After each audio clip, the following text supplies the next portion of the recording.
Hormuz প্রণালী ঘিরে যুক্তরাষ্ট্র ও ইরানের মধ্যে উত্তেজনা নতুন মাত্রা পেয়েছে।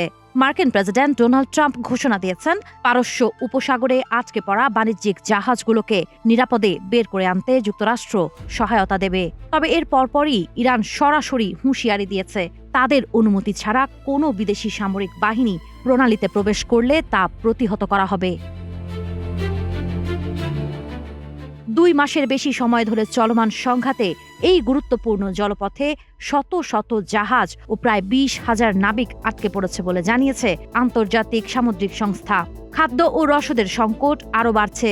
ইরানের সশস্ত্র বাহিনীর সমন্বিত কমান্ডের প্রধান আলী আবদুল্লাহি জানিয়েছেন, প্রণালীর নিরাপত্তা সম্পূর্ণভাবে ইরানের নিয়ন্ত্রণে এবং যে কোনো আগ্রাসী পদক্ষেপের কঠোর জবাব দেওয়া হবে।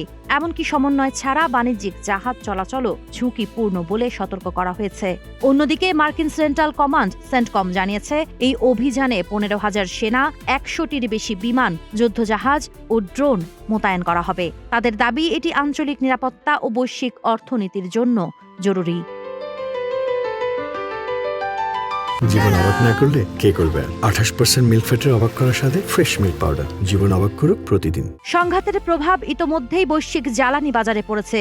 বিশ্বের প্রায় 20% তেল ও গ্যাস সরবরাহ এই প্রণালীর ওপর নির্ভরশীল হওয়ায় সরবরাহে বিঘ্ন ঘটেছে এবং দাম বেড়েছে। এদিকে ইরান ও যুক্তরাষ্ট্রের মধ্যে শান্তি আলোচনার সম্ভাবনাও অনিশ্চিত। ইরান জানিয়েছে, যুদ্ধ ও অবরোধ না ওঠা পর্যন্ত পারমাণবিক ইস্যুতে আলোচনা স্থগিত থাকবে। বিপরীতে ওয়াশিংটন তেহরানের ইউরেনিয়াম মজুদে কঠোর নিয়ন্ত্রণ চায়। সব মিলিয়ে সামরিক প্রস্তুতি, কূটনৈতিক অচলাবস্থা এবং জ্বালানি সংকট, তিনটি মিলিয়ে পরিস্থিতি ক্রমেই জটিল হয়ে উঠছে। সাবা খান, নাগরিক প্রতিদিন।